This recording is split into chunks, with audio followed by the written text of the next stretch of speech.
Guadalajara, 1987. En una ciudad donde el aroma del tequila se mezcla con el humo de los mercados y las campanas de la catedral marcan el ritmo de la vida diaria, un suceso en el barrio de Analco cambiaría para siempre la existencia de una familia humilde y desafiaría los pilares de la fe, la historia y la comprensión humana. Varus Martínez, un niño de apenas 5 años, juega en el patio de tierra de su casa cuando un tropiezo aparentemente inofensivo lo hace caer. Su cabeza golpea con fuerza contra el borde de un pozo de piedra. El sonido seco resuena como un trueno en el silencio de la tarde, haciendo que su madre, Carolina, salga corriendo de la cocina con el delantal aún puesto.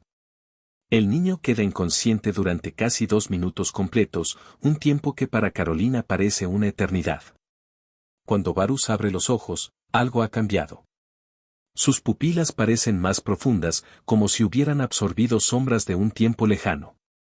Los médicos del Hospital Civil, tras exámenes exhaustivos, diagnostican una contusión leve. Todo está bien, señora. Solo vigílelo unos días. Pero esa misma noche, mientras la familia cena en la mesa de madera gastada, Varus se sienta en su cama y pronuncia palabras que congelan la sangre de sus padres. Mamá, vi a Yeshua cuando era niño como yo. Estaba en un lugar de arena y piedras. Hacía casitas de barro con sus manos, pero no eran casitas normales. Cobraban vida. Carolina y su esposo Roberto se miran sin entender. Yeshua, ese no es un nombre que el niño conozca. Ellos son católicos devotos, asisten a misa los domingos, pero nunca le han hablado del nombre hebreo de Jesús. ¿Dónde escuchaste ese nombre, hijo?, pregunta Roberto con voz temblorosa. Varus lo mira con una intensidad extraña, como si sus ojos marrones hubieran envejecido décadas en segundos. No lo escuché, papá. Lo vi. Estuve ahí y sé por qué nadie cuenta esas historias. Porque alguien no quiso que las supiéramos. El niño habla con una claridad imposible para su edad. Las palabras fluyen sin titubeos, como si recitara algo que siempre supo. Carolina siente un escalofrío recorrer su espalda. Al día siguiente, Carolina visita la biblioteca parroquial y confirma lo imposible. Yeshua es efectivamente el nombre original de Jesús en arameo, pero Varus nunca ha tenido acceso a ese tipo de información. No sabe leer todavía y en su casa solo hay una Biblia que nadie abre, guardada en un cajón con polvo acumulado. Esa noche el niño vuelve a hablar. Mañana les voy a contar lo que vi, todo lo que escondieron, y cierra los ojos como si una fuerza invisible lo obligara a guardar silencio.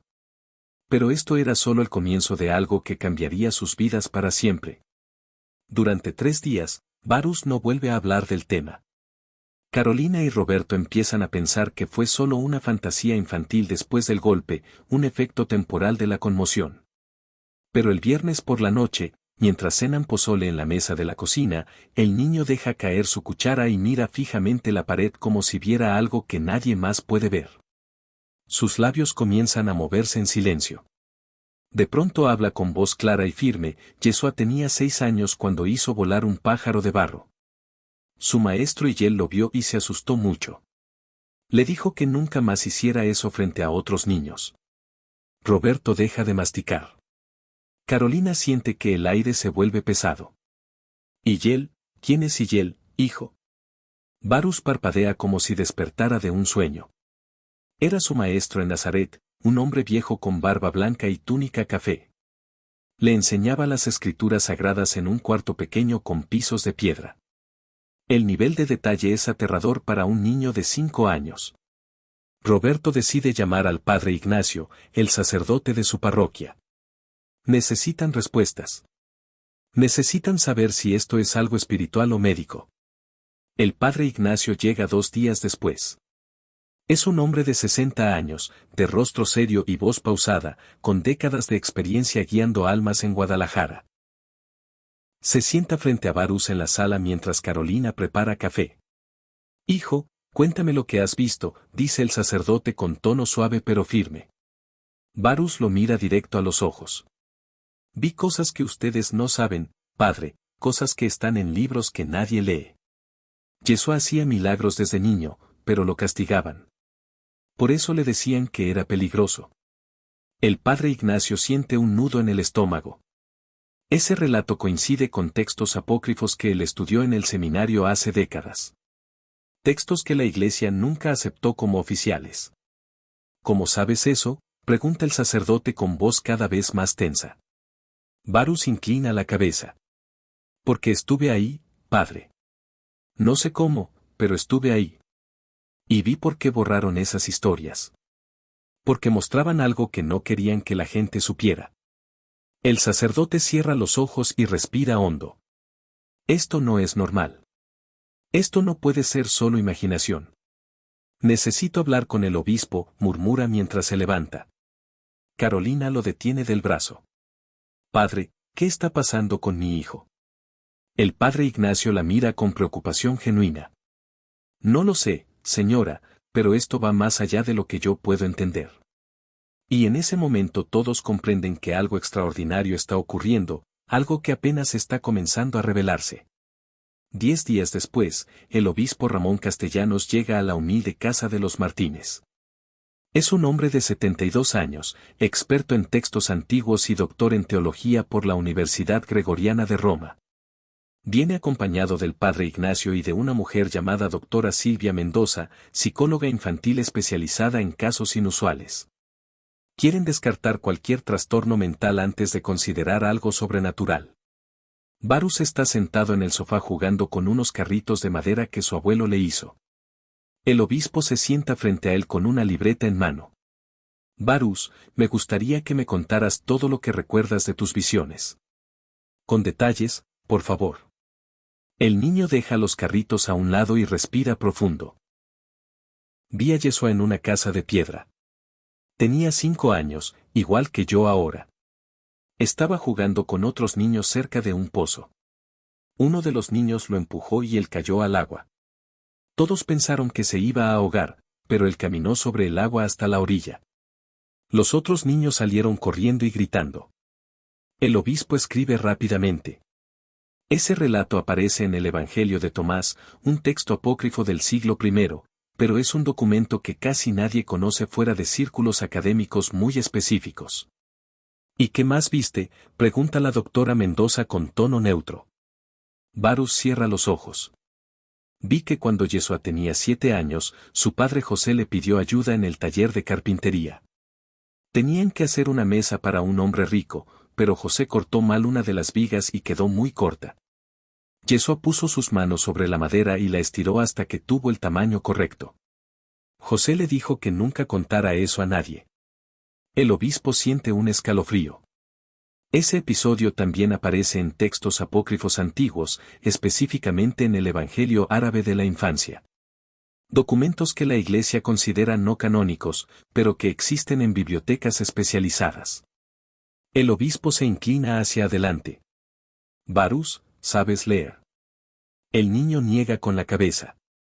¿Has ido a alguna biblioteca o has visto libros antiguos? Otra negación. Carolina interviene desde la cocina. Señor obispo, mi hijo apenas sabe escribir su nombre.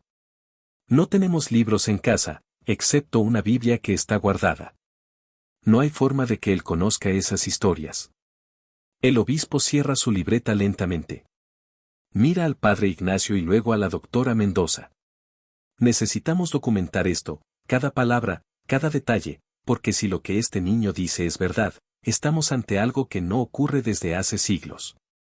Y entonces formula la pregunta que cambiará todo. Varus, ¿sabes por qué esos libros no están en la Biblia? ¿Sabes quién los quitó y por qué? El niño asiente despacio. Sí. Y cuando esté listo, les voy a contar toda la verdad. El obispo Castellanos decide realizar una prueba. Si Varus realmente tiene conocimiento de textos antiguos sin haberlos leído, entonces debe poder describir cosas que no están en ninguna Biblia común. El religioso regresa 3 días después con un maletín de cuero gastado. Dentro trae copias de manuscritos que solo existen en latín y griego antiguo, documentos que ha estudiado durante décadas. Se sienta nuevamente frente al niño y abre una carpeta. Varus, voy a mostrarte una imagen. Quiero que me digas si reconoces este lugar. Es una fotografía de las ruinas de Nazaret, tomada en 1952 por arqueólogos israelíes, muestra restos de casas de piedra, un antiguo pozo comunal y los cimientos de lo que pudo ser una sinagoga. Barus observa la imagen durante 30 segundos en silencio. Luego señala un punto específico en la esquina derecha de la foto. Ahí estaba la casa de Yeshua.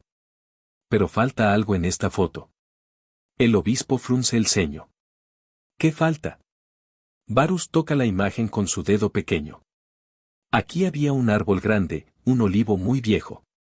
Yeshua se subía a ese árbol para ver el atardecer. Y debajo de ese árbol está enterrado algo importante. El obispo siente que su corazón late más rápido. Revisa sus notas. En ningún texto canónico o apócrifo se menciona un olivo específico en la casa de Jesús. Esto es información nueva. ¿Qué está enterrado ahí, Barus? El niño cierra los ojos como si viera la escena en su mente. Una caja pequeña de madera. Dentro hay dibujos que Yeshua hizo cuando tenía 8 años, dibujos de pájaros, de su familia, de los milagros que hacía en secreto. Su madre, Miriam, los guardó porque sabía que algún día alguien los necesitaría encontrar. La doctora Mendoza, que ha estado tomando notas en silencio, interviene. Obispo, esto es imposible.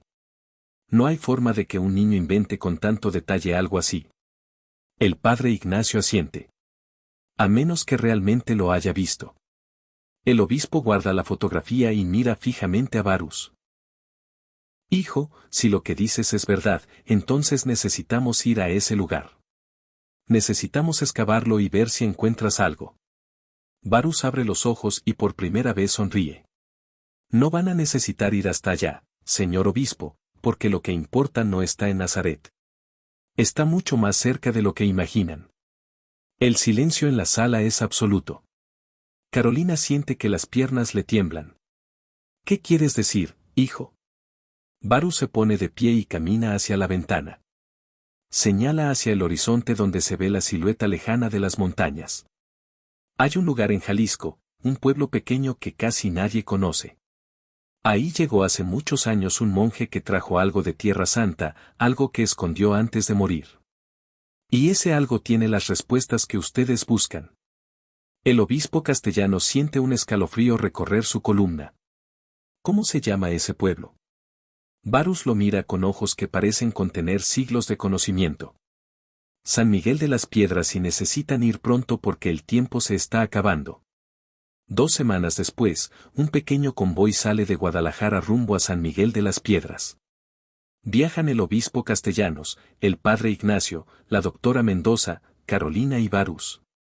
Roberto tuvo que quedarse trabajando, pero bendijo el viaje con preocupación en su rostro. El pueblo está a 130 kilómetros al sur, escondido entre cerros áridos y caminos de terracería. Es un lugar que no aparece en la mayoría de los mapas. Solo 400 almas viven ahí, dedicadas a la agricultura de subsistencia y a la cría de cabras. El camino es largo y polvoriento. Barus va sentado en el asiento trasero, mirando por la ventana sin decir palabra. De pronto, cuando están a 20 kilómetros del destino, el niño habla. Cuando lleguemos, busquen la iglesia vieja, la que ya no usan. Detrás del altar hay una piedra suelta. Debajo de esa piedra encontrarán un pasaje. El obispo mira por el espejo retrovisor. ¿Un pasaje hacia dónde? Barus cierra los ojos. Hacia la verdad. Llegan al pueblo al mediodía. El sol golpea con fuerza las calles vacías. Un anciano que barre la entrada de su casa los observa con curiosidad. El padre Ignacio se acerca y pregunta por la iglesia vieja. El hombre señala hacia una construcción de adobe que parece a punto de derrumbarse, ubicada en la cima de una pequeña colina. Ahí está, padre, pero nadie entra ahí desde hace 30 años. Dicen que está embrujada. El sacerdote agradece y el grupo sube la colina bajo el calor implacable.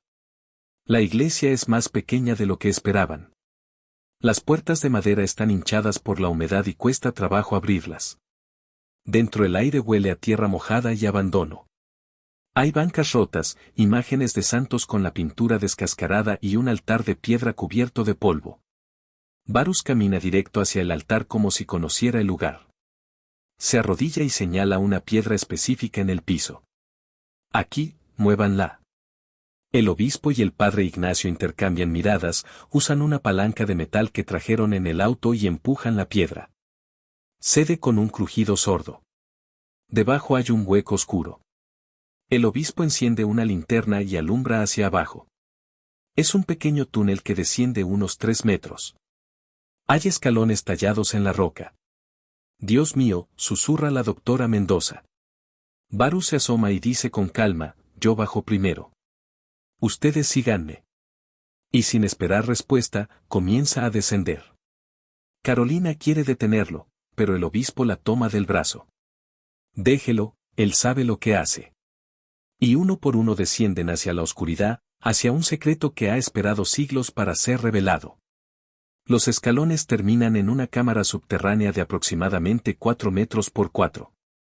Las paredes son de piedra volcánica y están cubiertas de símbolos extraños. El obispo alumbra con la linterna y reconoce de inmediato escritura aramea antigua mezclada con latín. Esto es imposible, murmura. Estos símbolos son del siglo I, ¿cómo llegaron aquí a México? Varus camina hacia el centro de la cámara donde hay una mesa de piedra. Sobre ella descansa un cofre de madera carcomido por el tiempo de unos 40 cm de largo. El niño pone sus manos sobre el cofre, pero no lo abre. Dentro de esta caja está la razón por la que los evangelios de la infancia de Yeshua fueron borrados. Dentro está la prueba de que él era completamente humano antes de ser completamente divino. Y esa verdad asustaba a muchos hombres poderosos. El obispo castellano siente que las rodillas le flaquean. Se acerca lentamente y con manos temblorosas abre el cofre. Dentro hay 3 objetos, un manuscrito enrollado protegido en un cilindro de cobre, una pequeña figura de barro con forma de paloma y un trozo de tela con manchas oscuras que parecen sangre. El padre Ignacio toma el manuscrito con reverencia, lo desenrolla con cuidado extremo. Está escrito en arameo, pero él puede leer algunos fragmentos. Sus ojos se abren de par en par mientras lee. Obispo, esto es un testimonio. Está firmado por María Magdalena. La doctora Mendoza jadea. ¿Qué dice el padre Ignacio? Traga saliva. Dice que cuando Jesús tenía 9 años, un niño del pueblo murió ahogado en un río. Jesús puso sus manos sobre el cuerpo y el niño volvió a la vida. Pero los fariseos acusaron a Jesús de brujería. José y María tuvieron que huir de Nazaret por 3 meses. Varus asiente. Por eso borraron esas historias, porque mostraban que Yeshua usaba su poder antes de empezar su ministerio oficial. Y eso contradecía la idea de que solo era un hombre común hasta los 30 años. La iglesia no quería que la gente supiera que él siempre fue especial, que sus milagros empezaron desde la niñez. El obispo se sienta en el piso de la cámara abrumado. Pero, ¿por qué esto está aquí? ¿Quién lo trajo? Varus señala una inscripción en la pared. Un monje franciscano llamado Fray Bartolomé de Oviedo. Llegó a México en 1542. Traía estos objetos que encontró en las catacumbas de Roma. Sabía que en Europa los iban a destruir, así que los escondió aquí. Construyó esta cámara con la ayuda de indígenas náhuatl que creían que estaban protegiendo algo sagrado. El obispo lee la inscripción con su linterna. Efectivamente, hay un nombre tallado en la piedra, Bartolomé de Oviedo, año del Señor, 1542. La doctora Mendoza tiene lágrimas en los ojos. Esto cambia todo lo que sabemos. Varus toma la figura de barro con forma de paloma. Esta es la primera paloma que Yeshua hizo volar cuando tenía 6 años. Su maestro y él la guardó porque supo que era un milagro. Y algún día, cuando el mundo esté listo, todos sabrán la verdad completa. El silencio en la cámara es profundo, un silencio que contiene 2000 años de secretos y apenas están comenzando a desentrañarlos. Durante 3 días, el obispo Castellanos trabaja junto con un equipo de expertos en lenguas antiguas para traducir completamente el manuscrito. Lo llevan a la Universidad de Guadalajara, donde un profesor emérito de estudios bíblicos llamado Dr. Ernesto Valdés confirma lo impensable. El documento es auténtico. Las pruebas de carbono 14 datan el papiro entre los años 60 y 80 después de Cristo.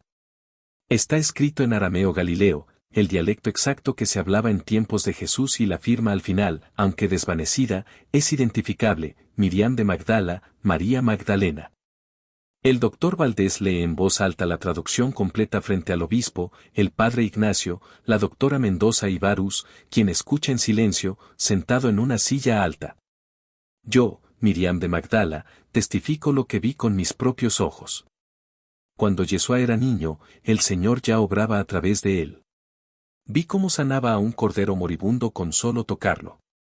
Vi cómo multiplicaba el pan cuando su familia pasaba hambre. Vi cómo calmaba tormentas con sus palabras. Pero también vi cómo los ancianos del templo lo temían. Decían que un niño con tal poder era peligroso, que podía alterar el orden establecido. El doctor Valdés hace una pausa y mira al obispo. Hay más. Ella describe un evento específico que nunca aparece en ningún evangelio canónico. Continúa leyendo. Cuando Yeshua tenía 11 años, un grupo de soldados romanos llegó a Nazaret buscando insurgentes. Golpearon brutalmente a un anciano inocente. Yeshua se interpuso y tocó al anciano. Las heridas desaparecieron al instante. El centurión romano quedó tan aterrado que huyó del pueblo y nunca regresó. Pero ese incidente llegó a oídos del Sanedrín en Jerusalén. Desde entonces vigilaron a Yeshua de cerca. Varus baja de su silla y se acerca al manuscrito. Esa es la razón principal por la que escondieron estos textos, porque mostraban que Yeshua desafiaba a las autoridades desde niño, no solo a las religiosas, también a las políticas. Si ese conocimiento se hubiera difundido, habría inspirado revoluciones. Habría mostrado que el poder divino está disponible incluso para los más jóvenes, para los más humildes, y eso asustaba a quienes controlaban el poder. El obispo castellano cierra los ojos. Entonces, la iglesia primitiva decidió ocultar esa parte de la historia. El doctor Valdés asiente. No solo la iglesia. En el concilio de Nicea del año 325, el emperador Constantino y los obispos decidieron qué textos serían considerados sagrados y cuáles serían descartados. Los evangelios de la infancia mostraban un Jesús demasiado humano, demasiado imperfecto en su aprendizaje, demasiado poderoso desde temprana edad, no encajaba con la narrativa que querían construir. Varus interrumpe. Y quemaron cientos de manuscritos, pero algunos sobrevivieron, como este. La doctora Mendoza, quien ha permanecido en silencio, finalmente habla. Varus, ¿cómo sabes todo esto? ¿Quién te lo está mostrando? El niño la mira con esos ojos que parecen contener siglos. No es una persona, doctora, es una memoria. Una memoria que está en todas partes, en el tiempo mismo, y por alguna razón yo puedo acceder a ella. El obispo se persigna. Dios mío, este niño es un místico, un vidente. Varus niega con la cabeza. No soy especial, señor obispo. Solo soy el mensajero y todavía falta lo más importante. Todos lo miran con expectación. ¿Qué falta?, pregunta el padre Ignacio. Varus respira hondo. Falta mostrarles dónde están los demás manuscritos, porque este es solo uno de 7. La revelación de Varus sacude los cimientos del grupo. Si existen otros 6 manuscritos ocultos, significa que hay una red de conocimiento protegida durante casi 2000 años. El obispo Castellanos convoca una reunión urgente con autoridades eclesiásticas de alto nivel. 3 semanas después llega a Guadalajara el cardenal Esteban Rojas, enviado directo desde el Vaticano. Es un hombre de 68 años, experto en archivos secretos de la Santa Sede. Trae consigo un maletín con documentos clasificados que nunca han visto la luz pública. Se reúnen en una sala privada del arzobispado. Varus está presente junto con sus padres, el obispo, el padre Ignacio y la doctora Mendoza. El cardenal Rojas observa al niño con una mezcla de fascinación y cautela. Varus, he leído los informes sobre tus visiones y he visto el manuscrito que encontraron. El Vaticano está al tanto de la existencia de textos ocultos desde hace siglos, pero nunca supimos dónde estaban exactamente. ¿Puedes decirnos dónde están los otros 6? Varus asiente. Están repartidos por el mundo. Uno está en Etiopía, enterrado bajo una iglesia copta en la Libela. Otro está en Turquía, en las cuevas de Capadocia, sellado en una urna de bronce. El tercero está en España, en el monasterio de Montserrat, escondido detrás de la imagen de la Virgen Negra. El cuarto está en Egipto, en el monasterio de Santa Catalina en el Sinaí. El quinto está en India, en una biblioteca secreta en Kerala. El sexto está en Francia, en las catacumbas debajo de la Basílica de Saint-Denis. El cardenal escribe rápidamente. Cada ubicación que el niño menciona coincide con lugares históricos de preservación de textos antiguos. ¿Y el séptimo?, pregunta el cardenal con voz tensa. Varus hace una pausa. El séptimo nunca salió de Tierra Santa. Está en Jerusalén, debajo del Muro de los Lamentos, en una cámara que fue sellada en el año 70 después de Cristo, justo antes de que los romanos destruyeran el templo. El silencio es absoluto. El padre Ignacio jadea. Eso significaría que existe desde hace casi 2000 años sin ser tocado. Varus asiente. Es el más importante de todos porque contiene las palabras directas de Yeshua, un diario que él mismo escribió cuando tenía 12 años después de su visita al templo. El cardenal Rojas se pone de pie visiblemente alterado. Varus, ¿estás diciendo que existe un texto escrito por Jesucristo mismo? El niño lo mira sin pestañear. Sí. Y en ese texto él explica su misión. Explica por qué vino. Explica lo que debe pasar para que la humanidad despierte y también explica por qué su infancia fue ocultada. Carolina toma la mano de su hijo. ¿Y qué dice, mi amor, qué explica? Varus respira profundo. Dice que los milagros de su infancia eran una preparación, que Dios le estaba enseñando a usar el poder divino para cuando fuera adulto. Pero también dice que cada ser humano tiene ese mismo potencial, que todos podemos hacer lo que él hizo si aprendemos a conectar con lo divino desde la niñez. El cardenal Rojas se deja caer en su silla. Eso es revolucionario. Eso cambiaría toda la estructura de fe tal como la conocemos. Varus asiente. Por eso lo escondieron. Porque si la gente supiera que todos podemos ser como Yeshua, ya no necesitaríamos intermediarios, ya no necesitaríamos instituciones que nos digan cómo conectar con Dios. Y eso era inaceptable para quienes construyeron el poder religioso. El obispo castellano se persigna. Señor, ten misericordia de nosotros. El cardenal mira fijamente a Varus. Necesitamos recuperar esos manuscritos todos y necesitamos hacerlo antes de que esta información caiga en manos equivocadas. Varus sonríe levemente. Ya comenzó, señor cardenal. El mundo está listo y nada podrá detenerlo. 6 meses después, un equipo internacional se reúne en Jerusalén. El Vaticano, en colaboración con la Autoridad de Antigüedades de Israel y académicos de 5 universidades, inicia la excavación más delicada y secreta de los últimos 50 años. El sitio es extremadamente sensible religiosamente y políticamente. Trabajan de noche bajo estrictas medidas de seguridad. Varus viaja con sus padres, el obispo Castellanos y el cardenal Rojas. Es la primera vez que el niño sale de México. Cuando Varus llega al Muro de los Lamentos, se detiene en seco, cierra los ojos y lágrimas comienzan a rodar por sus mejillas. Aquí todo comenzó aquí. Carolina lo abraza. ¿Qué sientes, hijo? El niño responde con voz temblorosa. Siento a Yeshua. Tenía 12 años cuando estuvo aquí. Se sintió abrumado por la presencia de Dios. Fue cuando entendió quién era realmente. Los arqueólogos han localizado una entrada sellada 3 metros bajo el nivel actual, utilizando radar de penetración terrestre. Las coordenadas exactas que Varus proporcionó meses atrás son precisas al centímetro. La excavación lleva 3 semanas. Finalmente abren un pasaje estrecho que conduce a una cámara pequeña. Las paredes están cubiertas de inscripciones en hebreo antiguo y en el centro, sobre un pedestal de piedra, hay un cilindro de arcilla sellado con cera de abeja endurecida. El doctor Azegladi, arqueólogo jefe del proyecto, lo toma con manos temblorosas. Esto es real, Dios mío, es real. Lo llevan a un laboratorio especializado donde lo abren con técnicas de conservación de última generación.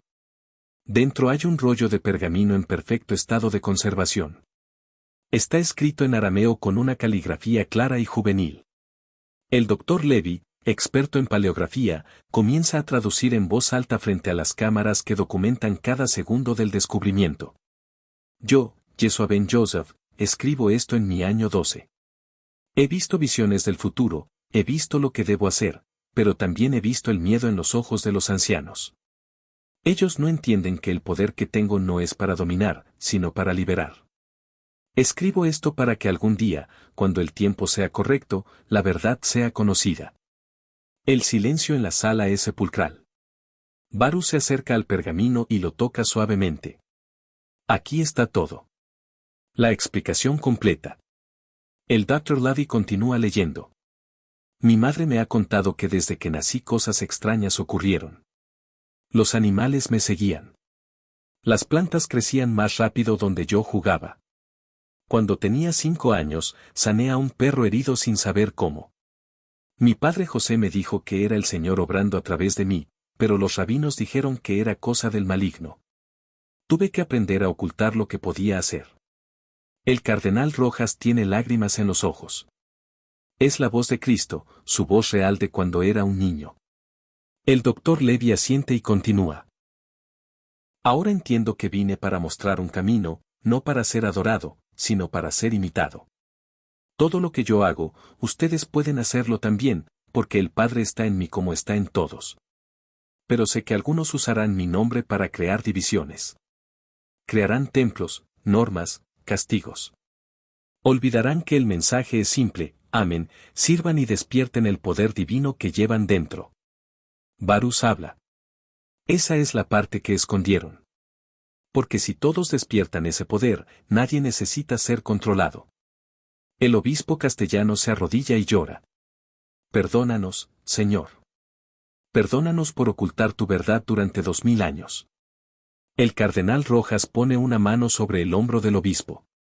No vinimos aquí para pedir perdón, vinimos para corregir el error. Este manuscrito debe ser compartido con el mundo.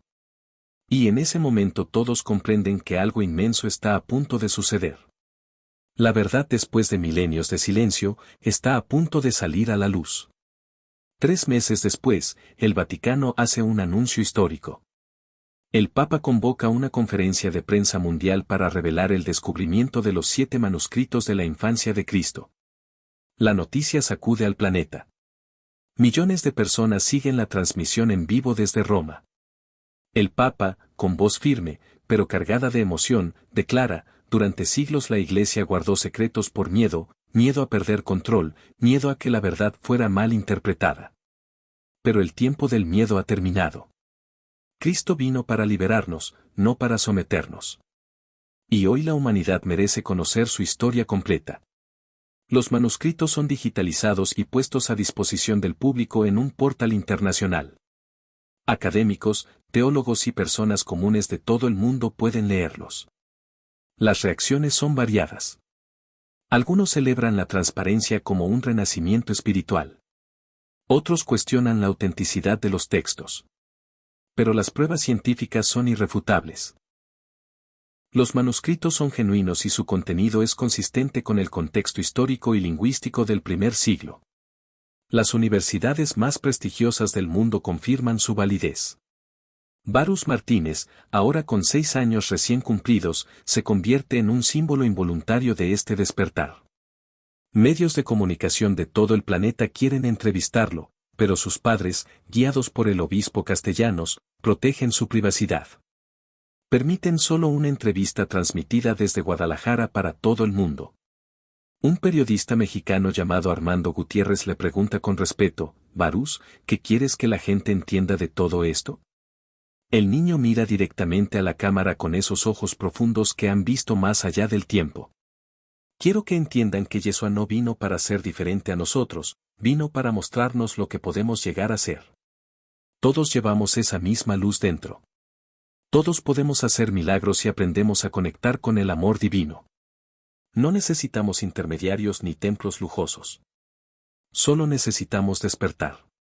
Sus palabras resuenan en millones de corazones. Las redes sociales explotan con debates, reflexiones y testimonios. Personas de todas las religiones comparten experiencias de transformación espiritual. Algo está cambiando en la conciencia colectiva de la humanidad. 6 meses después del anuncio papal, los otros 6 manuscritos son recuperados exitosamente de sus ubicaciones en Etiopía, Turquía, España, Egipto, India y Francia. Cada uno aporta piezas adicionales al rompecabezas. Juntos forman un relato completo de la infancia y adolescencia de Jesús. Revelan un niño profundamente humano que luchaba con su poder, que cometía errores, que aprendía a controlar sus habilidades, pero también revelan un propósito claro, mostrar que lo divino y lo humano no están separados, que cada persona puede ser un canal de lo sagrado. La Iglesia Católica enfrenta una transformación interna. Muchos líderes conservadores resisten los cambios, pero una nueva generación de teólogos abraza la revelación. Se forman comunidades ecuménicas que trascienden las divisiones religiosas tradicionales. El enfoque cambia de la adoración pasiva a la práctica activa del amor y el servicio. Las iglesias se convierten en centros comunitarios donde se enseña meditación, sanación espiritual y desarrollo de la conciencia. El cardenal Rojas lidera una reforma histórica dentro del Vaticano, creando un consejo global que incluye representantes de todas las tradiciones espirituales. Varus vuelve a su vida cotidiana en Guadalajara. Empieza la escuela primaria, juega con sus amigos, pero algo en él ha cambiado permanentemente. Ya no tiene visiones como antes, pero conserva una serenidad y sabiduría que sorprenden a quienes lo conocen. Un día, mientras juega en el patio de su escuela, un compañero se cae y se raspa la rodilla gravemente. Varus se acerca, pone su mano sobre la herida y cierra los ojos. Cuando levanta la mano, la herida ha desaparecido. Los niños gritan asombrados. Varus simplemente sonríe. Todos podemos hacerlo. Solo hay que recordar quiénes somos realmente. 10 años después, en 1997, Varus tiene 15 años. Es un adolescente normal que estudia secundaria, juega fútbol y escucha música rock. Pero en las noches escribe en un diario todo lo que vivió durante aquel año extraordinario de 1987. Sabe que algún día esas memorias serán importantes. El mundo ha cambiado. Las religiones ya no son estructuras de control, sino redes de apoyo espiritual. Las personas buscan experiencias directas de lo divino en lugar de dogmas rígidos. Y todo comenzó con un niño de 5 años que se golpeó la cabeza y recordó una verdad que había estado oculta durante 2 milenios. La última entrada del manuscrito original de Yeshua decía algo que Varus nunca compartió públicamente hasta ahora. Vendrá un tiempo en que un niño recordará estas palabras y ese niño abrirá las puertas para que todos recuerden. Porque el reino de Dios no es un lugar lejano. Está aquí, ahora, dentro de cada corazón que elija despertar. Varus cierra su diario y mira por la ventana hacia el cielo estrellado de Guadalajara. Sonríe sabiendo que cumplió su misión. La infancia de Jesús ya no es un misterio, es una invitación. Una invitación para que cada ser humano descubra su propia divinidad. Y esa invitación apenas comienza a ser aceptada por una humanidad que finalmente está lista para despertar.